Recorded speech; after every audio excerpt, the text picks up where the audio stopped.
Corona చికిత్సకు ప్రపంచవ్యాప్తంగా రోజురోజుకు కొత్త ఔషధాలు అందుబాటులోకి వస్తున్నాయి. మన ఇండియాలో 2DG శాచెట్ రూపంలో లభించే ఔషధం ఈ రోజు నుంచి మార్కెట్లో అందుబాటులో ఉంది. అలాగే కాక్టైల్ సంబంధించిన మందును అటు యశోద ఆసుపత్రి ప్రయోగాత్మకంగా ప్రయోగించారు. ఫలితాలు కూడా బాగున్నాయి అంటున్నారు. ఈ విధంగా వస్తున్న కొత్త మందులు ప్రపంచ ఉనికిని ప్రమాదంలో నెట్టిన వేళ కరోనా చికిత్సకు ఇవి ఎంతవరకు పనికొస్తాయి?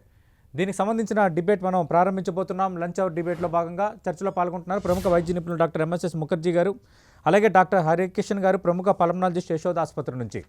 రైట్, ముఖర్జీ గారు, మనం చూసాం అటు ముందు నుంచి మనం ఒకసారి చూసుకుంటే హెచ్యూక్యూ కానీ, తర్వాత ఫ్యాబిఫ్లూ, రెమిడిసివిర్, టోలిసిజిమాబ్, ఇలా రకరకాల మందులు వస్తూనే ఉన్నాయి.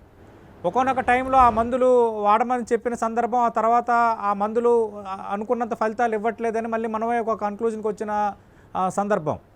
ఇప్పుడు ఎందుకు ఇలా జరుగుతుంది? ఇప్పుడు కొత్తగా మనం చూస్తే ఈ కాక్టైల్ అని రావడం కానీ, 2DG అని రావడం కానీ, అలాగే ఆస్ట్రేలియా ఒక 2 కొత్త రకాల మందులను డెవలప్ చేసిందన్న వార్తలు రావటం కానీ, ఇవన్నీ చూస్తున్నప్పుడు ఏమనుకోవాలి? అంటే ఈ కరోనా అనేది మనకి ప్రతి న్యూ డిసీజ్ అండి. ఒక సంవత్సరంన్నర నుంచే మనం దీనిపైన మొత్తం పరిశోధనలు జరగడం కానివ్వండి, ఇవన్నీ జరుగుతున్నాయి. దాంట్లో భాగంగానే కొత్త మెడిసిన్స్ రావడము, ఆల్రెడీ వాడుతున్న మెడిసిన్స్ కొన్నిసార్లు మనకి ఎవిడెన్స్ కరెక్ట్గా లేకపోతే మనం వదిలేయటం, ఈ రకంగా మనం ముందుకు వెళ్లాల్సి ఉంటుంది. అంటే ఏది ఫస్ట్ రోజునే మనం వ్యాధి వచ్చిన రోజే కంప్లీట్గా అద్భుతమైన మెడిసిన్ తయారు చేసి మార్కెట్లోకి వదిలేసే పరిస్థితి ఉండదు. ఎందుకంటే వాటిని ప్రాపర్ టెస్టింగ్ చేయాలి, చేసిన తర్వాత వదలాలి. కంప్లీట్గా టెస్టింగ్ చేసేదాకా వదలకపోతే ఈ లోపల ఉన్న వాళ్ళకి అన్యాయం జరిగే అవకాశం ఉంటుందని ఎమర్జెన్సీ యూజ్ ఆథరైజేషన్ ఇస్తారు. అదేవిధంగా మనకి ఇనీషియల్గా మనకి రెమ్డెసివిర్ ఎమర్జెన్సీ యూజ్ ఆథరైజేషన్ ఇవ్వడం జరిగింది. అయితే రెమ్డెసివిర్ గురించి ఏంటంటే ఇప్పటికి కూడా అమెరికాలో ఫుల్ ఆథరైజేషన్ ఉంది. ఎమర్జెన్సీ యూజ్ ఆథరైజేషన్ కాదు, వాళ్ళు మొత్తం కంప్లీట్గా పరిశోధన చేసి రెమ్డెసివిర్ పనిచేస్తుంది అన్న ఒపీనియన్కి యుఎస్ఎఫ్డిఏ వచ్చింది. సో యుఎస్ఎఫ్డిఏ అయితే కంప్లీట్ అప్రూవల్ ఉంది. కాకపోతే WHO కొంత మేరకు కొంత కన్ఫ్యూజన్ క్రియేట్ చేస్తున్నమాట వాస్తవమే, కానీ యుఎస్లో సంబంధించినంత వరకు రెమ్డెసివిర్ కంప్లీట్గా పనిచేస్తుందనే వాడుతున్నారు. ఇకపోతే కొత్త మెడిసిన్స్ వస్తే కనుక మనకి ఇప్పుడు ఇండియాలో 2 కొత్త రకమైన మెడిసిన్స్ అందుబాటులోకి వస్తున్నాయి. ఒకటి 2DG అంటే 2-డియాక్సీ గ్లూకోజ్ అన్నమాట. అంటే గ్లూకోజ్ వినియోగం అధికంగా ఉన్న కణాలను ఏంటో గుర్తించి ఆ కణాల లోపలికి ఈ 2DG చొచ్చుకుపోతుంది. ఎక్కడైతే వైరల్ ఇన్ఫెక్షన్ వచ్చిన కణాలు ఉంటాయో ఆ వైరస్ ఇన్ఫెక్షన్ వచ్చిన కణాల్లో గ్లూకోజ్ వినియోగం అధికంగా ఉంటుంది కాబట్టి ఆ గ్లూకోజ్ పాత్వేకి ఈ 2DG అనేది అడ్డం పడుతుంది. దాని ద్వారా కణంలో కావలసినంతగా వైరస్ సెల్ రెప్లికేషన్ జరగకపోగా వైరస్ నిర్వీర్యం అయిపోయే అవకాశం ఉంటుంది. అందువల్ల 2DG పనిచేసే అవకాశం ఉంటుంది. ఇప్పటికే మంచి ఫలితాలు వచ్చినాయని చెప్పి DRDO చెప్పడం జరిగింది, రెడ్డి ల్యాబ్స్ వాళ్ళు చెప్పడం జరిగింది. అయితే ఇప్పుడే మార్కెట్లోకి వస్తున్నందున మనం విస్తృతంగా పరిశోధన చేయాల్సిన అవసరం ఉంటుంది. ఎందుకంటే రెడ్డి ల్యాబ్స్, DRDO కలిసి మనకి ప్రయోగించి చూస్తుంది 110 మంది మాత్రమే. అంటే మొత్తం 220 మందికి phase 3లో ఇచ్చి చూశారు. దాంట్లో 110 మందికి 2DG ఇచ్చి ఇంకొక 110 మందికి 2DG ఇవ్వకుండా పరిశోధన చేశారు. దాంట్లో కొంత మేరకు 2DG మంచి ఫలితాలు సాధించిందని చెప్పడం జరిగింది. దాంట్లో భాగంగానే ఇప్పుడు మనకు మళ్ళీ ఇచ్చింది ఏంటంటే మోడరేట్ టు సివియర్ డిసీజ్లో 2DG అనేదాన్ని మనం ఇచ్చి చూస్తాం అనమాట. మోడరేట్ టు సివియర్ డిసీజ్లో అర్జెంట్గా మాత్రమే, అంటే మిగతా వాడుతున్న మెడిసిన్స్తో పాటుగా ఇది సైడ్ కిక్ లాగా, ఒక అర్జెంట్ లాగా పనిచేస్తుంది. అంటే 2DG ఒక్కటే వాడితే సరిపోతుందని కాదు. 2DG అనేది ఎట్లా ఇస్తామంటే మనం గ్లూకోజ్ పౌడర్ లాగా శాషెట్లో వస్తుంది. ఆ శాషెట్లో ఉన్న పౌడర్ సుమారుగా 2.3 grams ఉంటుంది. మనం వేయాల్సింది ఎంతంటే 45 milligrams per kg వేయాలి. పొద్దున అట్లా వేయాలి, సాయంత్రం అట్లా వేయాలి, 2 పూట్ల అట్లా మొత్తం కలిపి 90 milligrams per kg ఒక రోజులో ఇవ్వాల్సిన అవసరం ఉంటుంది. ఇది ఇచ్చినప్పుడు ఇది గ్లూకోజ్ పౌడరే కదా, దీనికి ఏమీ సైడ్ ఎఫెక్ట్స్ లేవు అనుకోకూడదు. దీనికి కొంత బెనిఫిట్తో పాటుగా కొన్ని సైడ్ ఎఫెక్ట్స్ కూడా ఉండే అవకాశం ఉంటుంది. ముఖ్యంగా కార్డియాక్ వైజ్ QT ప్రొలాంగేషన్ అనేది రావటం కానివ్వండి, లేకపోతే కొంతమందిలో షుగర్ డౌన్స్ కావడం కానివ్వండి, ఇలాంటివి జరిగే అవకాశం ఉంటుంది. కాబట్టి ఇది ఇచ్చినప్పటికీ కూడా వైద్యుల పర్యవేక్షణలో మాత్రమే ఇవ్వాలి. ఇదేదో గ్లూకోజ్ పౌడర్ లాగా తీసుకొని నీళ్లలో కలిపేసి తాగేసేది కాదు. ఖచ్చితంగా హాస్పిటల్లో ఉన్న వాళ్ళకి వైద్యుల పర్యవేక్షణలో మాత్రమే ఇవ్వాలి. ఇకపోతే ఇంకొకటి మనకి మోనోక్లోనల్ యాంటీబాడీస్ వస్తున్నాయి. ఈ మోనోక్లోనల్ యాంటీబాడీస్ ఏంటంటే అమెరికాలో ఆల్రెడీ ఎమర్జెన్సీ యూజ్ ఆథరైజేషన్ ఉన్నవి. రిజెన్రాన్ యాంటీబాడీస్ అని చెప్పి ఇవి ట్రంప్ గారికి కూడా ఇచ్చారు. ఇవి 2 రకాల యాంటీబాడీస్ కలిపిన మిశ్రమం అనమాట. క్యాసిరిమాబ్, ఇమ్డేవిమాబ్ అని 2 రకాల మిక్సర్స్ ఉంటాయి. వీటిని ఒక్కొక్క దాన్ని 600 mg 600 mg కలిపి కాక్టైల్ అంటారు. అంటే 2 కలుపుతారు కాబట్టి కాక్టైల్ అంటున్నారు, అంతే, దాంట్లో ఏం లేదు. ఆ మిశ్రమాన్ని 1200 గ్రాములు 2 కలిపిన దాన్ని 250 మిల్లీలీటర్ల నార్మల్ సెలైన్లో కలిపి ఇది ఎక్కించాలి. ఇది ఎవరికి ఎక్కిస్తారు అని అంటే హాస్పిటల్లో అడ్మిట్ అయ్యి తీవ్రంగా ఉన్న వాళ్ళకి కాదు ఇది. ఇది ఎవరికంటే బాగా ఎక్కువ రిస్క్ ఫ్యాక్టర్స్ ఉన్నాయి. ఒక ఆయనకి గుండె జబ్బు ఉంది, కిడ్నీ జబ్బు ఉంది, లివర్ జబ్బు ఉంది, ప్రమాదం ఎక్కువ అయ్యే అవకాశం ఉంది కోవిడ్తో అనుకున్నప్పుడుగా అర్లీ స్టేజ్లో కనుక యాంటీబాడీస్ ఇచ్చినట్లయితే వైరస్ ఎంట్రీ సమయంలో, వైరస్ రెప్లికేషన్ సమయంలో వైరస్ని పూర్తిగా అడ్డుకోవడానికి ఇవి పనిచేస్తాయి. ఈ యాంటీబాడీస్ మనం ఇప్పుడు రిజనరాన్ యాంటీబాడీస్ సిప్లా వాళ్ళు మార్కెట్ చేస్తున్నారు. రోష్ దగ్గర నుంచి సిప్లా వాళ్ళ దగ్గరికి వచ్చినాయి. ఈ సిప్లా వాళ్ళు ఏం చేస్తున్నారంటే ఇది సుమారుగా 60,000 రూపాయలు పెట్టారు ఒక్కొక్కటి, ఒక్కొక్క కిట్ 60,000 రూపాయలు అనమాట. సో అది ఇచ్చేయడం జరుగుతుంది. ఇప్పుడు అమెరికాలో ఈ ఒక్క యాంటీబాడీసే కాకుండా ఎలై లిల్లీ వాళ్ళు తయారు చేసిన యాంటీబాడీస్ కూడా పర్మిషన్ ఇవ్వడం జరిగింది. అలాగే నిన్ననే సోట్రోవిమాబ్ అని ఇంకొకటి ఉంది, అది జిఎస్కే వాళ్ళు తయారు చేసిన యాంటీబాడీస్, దానికి కూడా వాళ్ళు పర్మిషన్ ఇవ్వడం జరిగింది. అంటే యాంటీబాడీస్ అనేది ఒక కంపెనీ కాదు, 2-3 కంపెనీలు తయారు చేస్తున్నాయి. ఏదైనా వచ్చినప్పుడైతే మనకు ఉపయోగపడే అవకాశం ఉంటుంది. ఇవి 2 ఇప్పుడు ఇండియాలో ఉన్నవి. ఇక మీరు 3వది ప్రస్తావించారు, ఆస్ట్రేలియన్ మెడిసిన్. అది కూడా మాట్లాడదాం. ఆస్ట్రేలియాలో ఏం చేశారంటే ఒక వినూత్నమైన పరిశోధన, ఖచ్చితంగా ఆస్ట్రేలియా పరిశోధన కోసం కూడా మనం మాట్లాడదాం. హరికిషన్ గారు, మనం 1 by 1 మాట్లాడుకునే ప్రయత్నం చేద్దాం. ఎందుకంటే కొత్తగా ఇప్పుడు మార్కెట్లోకి వచ్చిన 2-3 రకాల మందులు, వాటి ఇంపాక్ట్, అది ఎవరికి ఇస్తారన్న దానిపైన మన డిబేట్ కంటిన్యూ అవుతుంది. స్పెసిఫిక్గా కొత్తగా మీరు చెప్తున్న ఈ కాక్టైల్, అంటే 2 మందుల మిశ్రమంతో ఇస్తున్న ఈ కాక్టైల్ ఆల్రెడీ యశోదాలో కొందరిపై ప్రయోగించారు, మంచి ఫలితాలు వచ్చాయి అంటున్నారు. అంటే ఎలాంటి రోగులపై ప్రయోగించారు? అంటే సివియర్గా ఉన్న కరోనా రోగులపై ప్రయోగించారా, మోడరేట్గా ఉన్న రోగులపై ప్రయోగించారా, ఎలాంటి రోగులపై ప్రయోగిస్తే ఎలాంటి ఫలితాలు వచ్చాయి కొంత ఎక్స్ప్లెయిన్ చేస్తారా? నమస్తే అండి. నమస్తే. ఈ కొత్త మాలిక్యూల్స్ గురించి ఎక్స్ప్లెయిన్ చేసే ముందు కరోనా ట్రీట్మెంట్ గురించి ఒక్కసారి మనం ఓవర్వ్యూగా మాట్లాడుకుందాం. కరోనా ట్రీట్మెంట్ చాలా సింపుల్ అండి. డిసీజ్ని మనం కొన్ని స్పెసిఫిక్ కేటగిరీస్గా విభజించాం. ఏంటి అంటే అది మనకి కోవిడ్ పాజిటివ్ వచ్చిన తర్వాత డిసీజ్ ప్రోగ్రెషన్ అవుతుందా లేదా అనేది ఒక డాక్టర్ తన పేషెంట్కి ఉన్న రిస్క్ ఫ్యాక్టర్స్ ద్వారా నిర్ణయం తీసుకోగలుగుతారు. So covid positive patients without risk factors అని, covid positive patients without any risk of progression, అంటే డిసీజ్ ఇంకా ముదిరిపోకుండా ఉండగలిగిన లక్షణాలు ఎవరున్నారనే పేషెంట్స్ని మనం గుర్తించడం జరుగుతుంది. సో ఈ కొత్తగా మనకి నిన్నటి నుంచి యశోద హాస్పిటల్లో లభ్యమైన ఈ కాక్టైల్ డ్రగ్ని మనం 2 యాంటీబాడీస్, మోనోక్లోనల్ యాంటీబాడీస్ మిక్చర్, దానివల్ల దానికి కాక్టైల్ అనే పేరు వచ్చింది. దీంట్లో క్యాసిరివిమాబ్ అండ్ ఇమ్డేవిమాబ్ అనే 2 మోనోక్లోనల్ యాంటీబాడీస్ని మనం మిక్స్ చేసి దాన్ని ఒక ఇన్ఫ్యూషన్, ఒక 1 hour IV ఇన్ఫ్యూషన్ ద్వారా ఇస్తామండి. సో దీనికి ఒక బేసిస్ ఉందంటే ఎందుకు ఈ డ్రగ్స్ ఇస్తున్నాము అంటే ఇది డిసీజ్ ప్రోగ్రెషన్ని ప్రివెంట్ చేస్తుంది. దీనికి ఉన్న ప్రైమరీ ఎండ్ పాయింట్ ఏంటంటే వైరల్ లోడ్ని తగ్గించి డిసీజ్ని ముదిరిపోకుండా చేస్తుందన్నమాట. సో ఎవరికి ఈ డిసీజ్ ముదిరిపోతుంది? ఎవరైతే అబౌవ్ 65 years ఏజ్ గ్రూప్ ఉన్నారో వాళ్ళకి హై రిస్క్ కేటగిరీ కింద మనం విభజిస్తాం. అట్లానే ఎవరైతే పేషెంట్స్ క్యాన్సర్ ట్రీట్మెంట్స్ తీసుకుంటున్నారో వాళ్ళ క్యాన్సర్ పేషెంట్స్ ఎక్కువ ఇమ్యూనో సప్రెషన్ మీద ఉంటారు. సో వాళ్ళకి ఆల్రెడీ అధిక మోతాదులో మనం స్టీరాయిడ్స్ ఇవి ఇవ్వటం వల్ల ఎక్కువగా ఈ fungal infections and bacterial infections చూస్తున్నాము. సో ఆ కేటగిరీ పేషెంట్స్కి మనకి కోవిడ్ పరీక్ష ఎప్పుడైతే పాజిటివ్ అని నిర్ధారణ అయిందో ఈ నేను కింద మెన్షన్ చేయబోతున్న ఈ రిస్క్ ఫ్యాక్టర్స్ ఉన్న పేషెంట్స్కి ఇది మనం ఇనిషియల్ ట్రీట్మెంట్ ఆప్షన్ కింద, అంటే పాజిటివ్ రిజల్ట్ వచ్చిన వితిన్ 4 to 6 hours కనుక ఈ ట్రీట్మెంట్ స్టార్ట్ చేసినట్టయితే వాళ్ళకి డిసీజ్ ప్రోగ్రెషన్ అనేది ప్రివెంట్ అవుతుంది. సో ఈ రిస్క్ ఫ్యాక్టర్స్ ఉన్న పేషెంట్స్ ఎవరనేది చెప్తాను వినండి. Above 65 years of age group ఎవరైనా ఉండి వాళ్ళకి బీపీ కానీ షుగర్ కానీ హైపర్ టెన్షన్ ఉంటే వాళ్ళు రిస్క్ కేటగిరీ కింద వస్తారు. అట్లానే క్యాన్సర్ పేషెంట్స్, ఎవరైతే లాంగ్ టర్మ్ ఇమ్యూనో సప్రెసివ్, ఇప్పుడు ఈ కనెక్టివ్ టిష్యూ డిజార్డర్ పేషెంట్స్ ఉంటారు కదా, ఎవరైతే వాళ్ళు లాంగ్ టర్మ్ ఇమ్యూనో సప్రెషన్ మీద ఉన్నారో వాళ్ళు కూడా ఈ రిస్క్ కేటగిరీ కింద వస్తారు. సో ఈ పేషెంట్స్కి మనం ఈ మెడిసిన్ ఇవ్వడం ద్వారా డిసీజ్ ప్రోగ్రెషన్ని ప్రివెంట్ చేస్తామండి. అట్లానే ఒకటి గుర్తుపెట్టుకోవాల్సింది ఏంటంటే ఈ మాలిక్యూల్ ఏదైతే ఈ రెజెనరాన్ అనే మాలిక్యూల్ ఉందో యాంటీబాడీ కాక్టైల్, ఇది హాస్పిటల్లో అడ్మిట్ అయిన పేషెంట్స్ గురించి అయితే కాదు. ఇది ఓపీడీ బేసిస్ ట్రీట్మెంట్. ఒక 1 hour ఇన్ఫ్యూషన్ ద్వారా ఇస్తాము. ఆక్సిజన్ రిక్వైర్మెంట్ ఉన్నా కానీ పేషెంట్స్ ఎవరైతే ఆక్సిజన్ రిక్వైర్మెంట్ పెరుగుతున్న పేషెంట్స్ ఎన్ఐవి మెషిన్ మీద కానీ లేకపోతే హై ఫ్లో నేసల్ క్యాన్లో కానీ వెంటిలేటర్ మీద ఉన్న పేషెంట్స్కి మాత్రం ఈ మాలిక్యూల్ ఇవ్వటం వల్ల చెడు జరిగే అవకాశం కూడా ఉందనేది మనకి క్లియర్గా పేపర్స్లో తెలుస్తుంది. ఓకే, అంటే హరికృష్ణ గారు ఏం చెప్పదలుచుకున్నారు అంటే సివియారిటీ ఎక్కువ ఉన్న వాళ్ళకి మందు ఇవ్వరు, కేవలం మోడరేట్గా కొంత లక్షణాలు కనిపిస్తున్న వాళ్ళకి ఖచ్చితంగా వైరస్ ఈ సంబంధిత రోగిలో కొంత ప్రోగ్రెషన్ తీసుకోబోతోంది అని ఒక అనుమానం వచ్చిన వాళ్ళకి మాత్రమే ఇస్తారనా? అవునండి, అంటే అసలు ఈ ట్రీట్మెంట్కి బేసిస్ ఎలా వచ్చిందంటే ఒక స్టడీ జరిగింది. అందులో ఏంటంటే 1:1:1గా ఒక ట్రయల్ విభజించారు.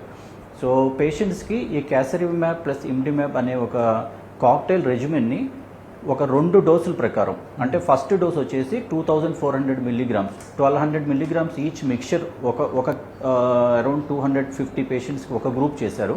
రెండోది 8000 అంటే 4000 ఈచ్ మిల్లీగ్రామ్ ఒక గ్రూప్ చేశారు. ఇంకొకరికి స్టాండర్డ్ ఆఫ్ కేర్, అంటే మనం నార్మల్గా ఇప్పుడు ఏం ట్రీట్మెంట్ చేస్తున్నామో అది చేసి చూసారండి. సో ఇందులో 2 చూసుకోవాలి మెయిన్గా ఏదైనా స్టడీ జరిగినప్పుడు. ప్రైమరీ ఎండ్ పాయింట్, ఈ ప్రైమరీ ఎండ్ పాయింట్లో ఫస్ట్ ప్రైమరీ ఎండ్ పాయింట్ ఈ స్టడీకి ఏంటంటే వైరల్ లోడ్ని ఎంతవరకు తగ్గించగలం అనేది.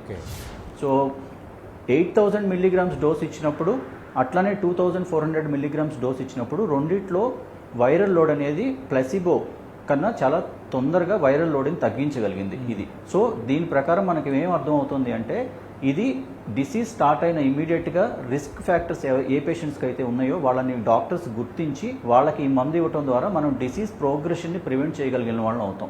సో ఈ స్టడీలో సెకండరీ ఎండ్ పాయింట్ వచ్చేసి హాస్పిటల్ అడ్మిషన్స్, హాస్పిటల్ విజిట్స్. ఇప్పుడు జనరల్గా కోవిడ్ సింపుల్గా ఉన్న పేషెంట్స్ని మనం ఇంటి దగ్గర పెట్టి ట్రీట్మెంట్ చేస్తాం. సో ఆ పేషెంట్స్ని వాళ్ళు ఫాలోఅప్ చేసి, ఈ మెడిసిన్ రిసీవ్ చేసుకున్న పేషెంట్స్ని ఫాలోఅప్ చేసి ఎంతమంది హాస్పిటల్కి వచ్చటం జరిగింది, ఎంతమంది ఐసీయూ అడ్మిట్ అయ్యారు, ఎంతమంది ఎమర్జెన్సీ రూమ్స్కి వచ్చారు అనేది స్టడీ చేస్తారు. దీన్ని సెకండరీ ఎండ్ పాయింట్ అంటాం. ఈ సెకండరీ ఎండ్ పాయింట్స్ అన్నిట్లో కూడా ఇది ప్లసీబోతో కంపేర్ చేసుకుంటే డెఫినెట్గా మనకి బెనిఫిట్ ఉందని తేలటం ద్వారా సో న్యూ గైడ్ లైన్స్ మొత్తం ఏమి మనకి రికమెండ్ చేస్తున్నాయంటే patients who are at risk of progression and patients who are very stable patients, ఎవరైతే స్టేబుల్ కోవిడ్ పేషెంట్స్ ఉన్నారో డాక్టర్స్ క్రైటీరియా ప్రకారం ఈ పేషెంట్స్ ఎవరైతే డిసీజ్ ప్రోగ్రెషన్ అవుతారని డాక్టర్కి అనిపిస్తోందో ఆ పేషెంట్స్కి మాత్రమే ఈ మందు ఇవ్వాలనేది సూచించడం జరిగింది. ఆక్సిజన్ రిక్వైరింగ్ పేషెంట్స్కి, హాస్పిటల్లో అడ్మిట్ అయిన పేషెంట్స్కి, అట్లానే హాస్పిటల్లో ఐసీయూలో ఉన్న పేషెంట్స్కి ఈ మందు అనేది పనిచేయదండి. ఒకవేళ హాస్పిటల్లో అడ్మిట్ అయిన పేషెంట్స్ కంటే మన ఇండియన్ సినారియోస్లో ఓపీడీ బేసిస్లో ఐవీ ఇన్ఫ్యూషన్స్ రన్ చేయడం కష్టం కాబట్టి ఈ ఇన్ఫ్యూషన్ రన్ అయిన తర్వాత ఒక 2-3 అవర్స్ హాస్పిటల్లో మనకి అబ్జర్వేషన్ గురించి ఉంచడం జరుగుతుంది. రైట్. ముఖర్జీ గారు, ఇక్కడ కొన్ని అనుమానాలు సాధారణంగా కరోనా రోగులకు కానీ లేదంటే కరోనా పాజిటివ్గా వచ్చిన వాళ్ళకి కానీ వచ్చే అనుమానాలు ముఖర్జీ గారు కొంత క్లారిటీ ఇవ్వండి. ప్రస్తుతం మనం అంటున్న ఈ కాక్టైల్ మందు యాంటీబాడీస్ మిశ్రమంగా చెప్తున్నారు.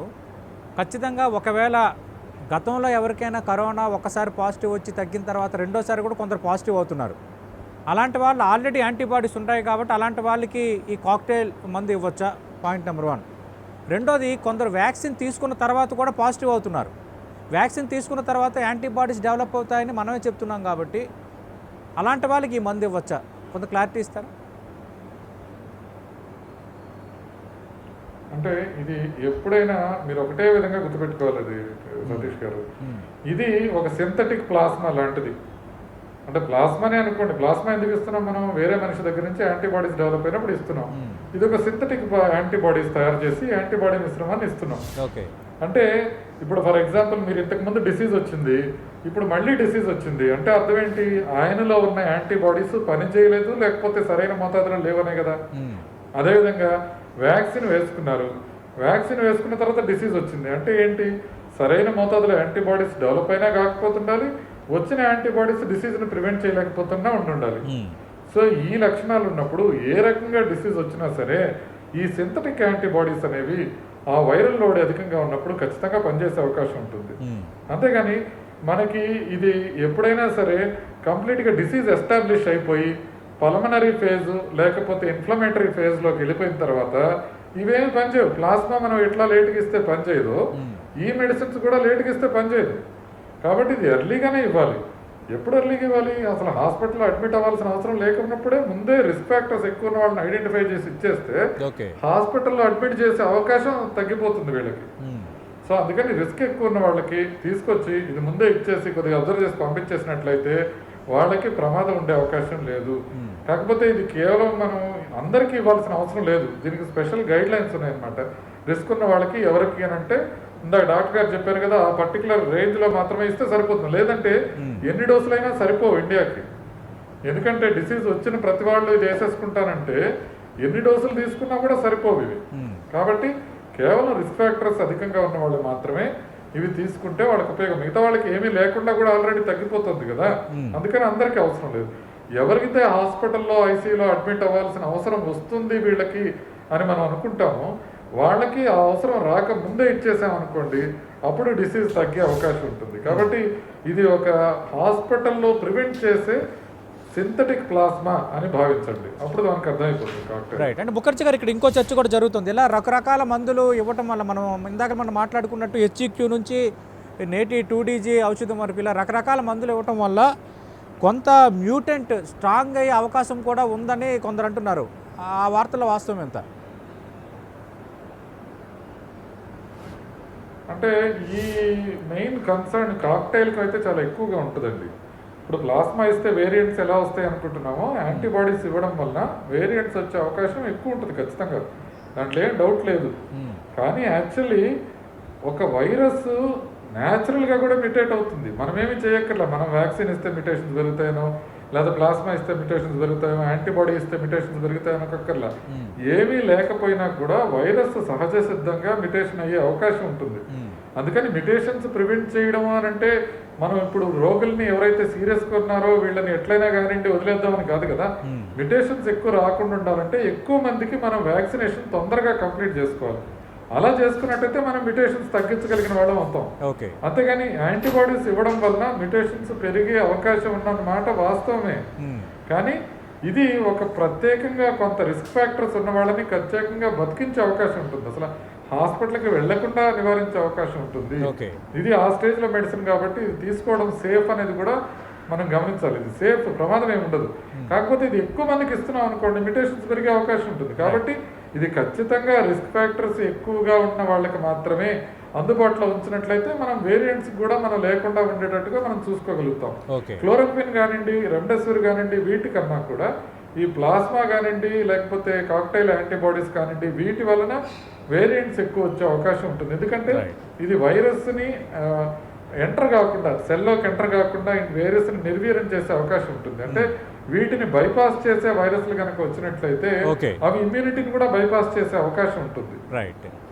హరికిషన్ గారు, ఇక్కడ 2DG కోసం మనం మాట్లాడుకుంటున్నాం. 2-deoxy-D గ్లూకోజ్ ఈ రోజు నుంచి మార్కెట్లో కూడా అది అందుబాటులో వచ్చింది. మీరు కరోనా పేషెంట్స్కి ఎవరికైనా ఈ శాషెట్ రూపంలో ఉన్న ఈ మందుని ఇచ్చారా? ఫలితాలు ఏ విధంగా ఉన్నాయి? అంటే ఎలాంటి రోగులకి ఇది ఇవ్వాలి? మోడరేట్గా ఉన్న వాళ్ళకి ఇవ్వాలా? సివియారిటీ ఉన్న వాళ్ళకి ఇస్తే పనిచేస్తుందా? ఎలాంటి వాళ్ళు తీసుకోవాలి?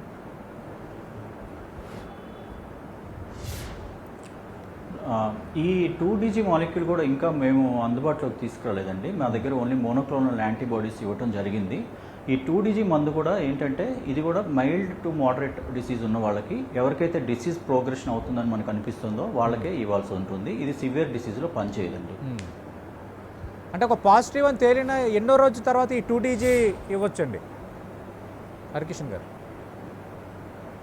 సో ఈ డిసీజ్ ప్రోగ్రెషన్ని ప్రివెంట్ చేసే మాలిక్యూల్స్ ఏవైతే ఉన్నాయో, ఈ 2DG కానీ, ఈ మోనోక్లోనల్ యాంటీబాడీ థెరపీస్ కానీ, ఇవి ఏదైనా మనకి డిసీజ్ పాజిటివ్ అని తెలియని ఫస్ట్ 5 days లోపల ఇస్తేనే దీని యొక్క బెనిఫిట్ అనేది మనకి ఎక్కువగా గుర్తించడం జరుగుతుంది.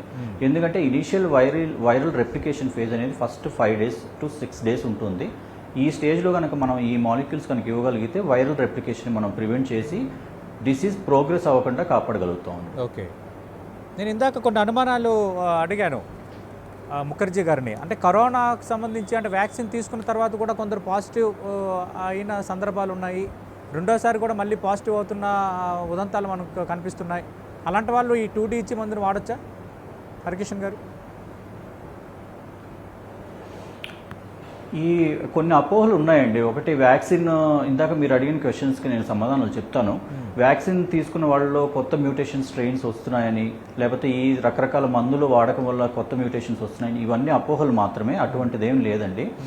అంటే ఒకసారి మనం వ్యాక్సిన్ 2 డోసెస్ వ్యాక్సిన్ కనుక కంప్లీట్లో వేసుకున్నట్టయితే మన డేటా ప్రకారం చూసుకున్నా కానీ, అంటే ఇప్పుడు first wave of Covid, second wave of Covid compare చేస్తే, ఇప్పుడు మన యశోద హాస్పిటల్స్లోనే కంపేర్ చేస్తే ఫస్ట్ వేవ్ వచ్చినప్పుడు మన దగ్గర వ్యాక్సిన్ అవైలబిలిటీ లేదు.